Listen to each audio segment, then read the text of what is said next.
इजाफत न करे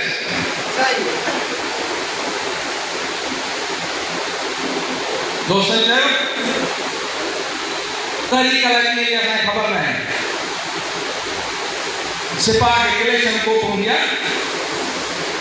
पोइ डाकू धारे उनजे साम्हूं को गुनाह करे उनखे फायर करे पोइ एसपी खां सिपाही कंदो मां पुछी अचां त हिनखे फायर कयां या न कयां तव्हांजी असांजी इज़त ते सरदार सां वार करे ऐं पोइ मां चवां त मां तहरीक में वञां या न वञां तव्हांजी 24 तारीख़ ते मर्कज़ी सदर सरेआम प्रेस कॉन्फ्रेंस थो करे जंहिंमें मक़सद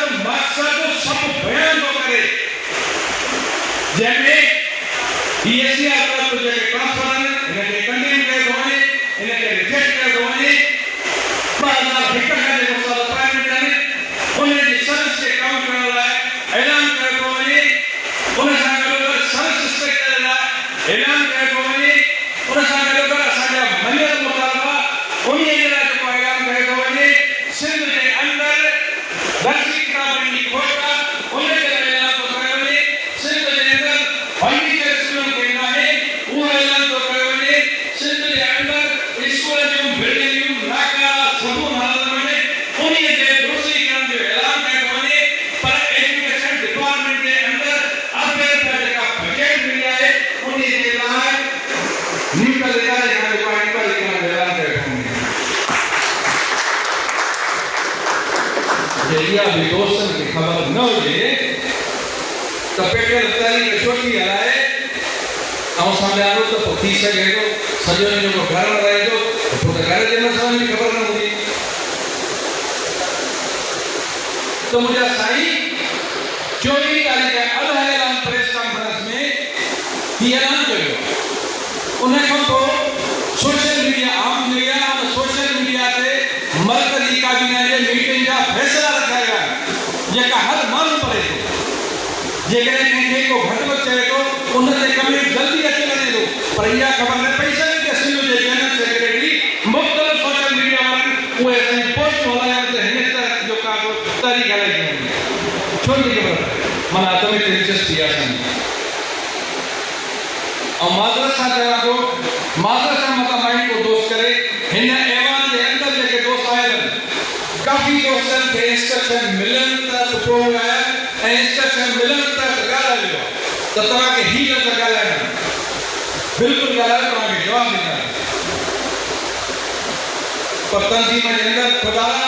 तंज़ीम आहे सभु कंहिंजो पढ़ियल आहे सभु कंहिंखे ख़बर आहे कंहिं सां बि तव्हांजी हमदर्दी आहे इहो तव्हांजो राइट आहे पर जॾहिं तंज़ीम इलेक्शन थी अचनि ऐं बाज़ी इलेक्ट थी अचनि जे उन जे ख़िलाफ़ थो ॻाल्हाए थो तव्हांखे उन खां पुछण जो हक़ बि आहे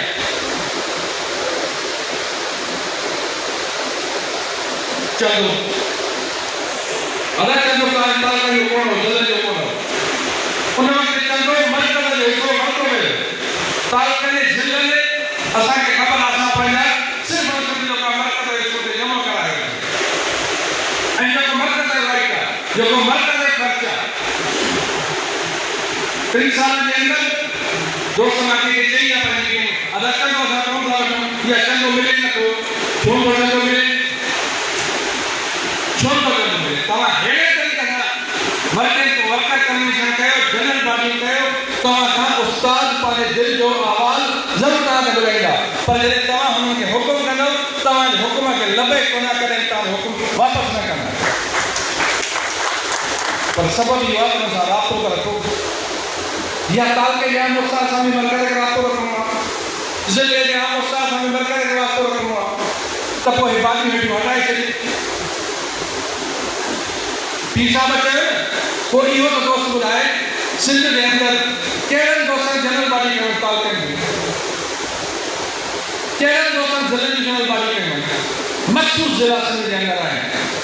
जंहिंमें सॼे फ़र्ज़ सां चवंदो आहे हर मीटिंग में कमु आहे जेको सांगड़ ज़िलो आहे सांगड़ ज़िले जे अंदरि उस्तादनि सां गॾोगॾु सारी उहिदेदारनि सां गॾोगॾु आम उस्तादनि खे बि ख़बर आहे त मुंहिंजे पेट्रोल जो कमु छा आहे मुंहिंजो उहिदेदार करे छा थो मूंखां वठे छा थो मां ॾियां छा थो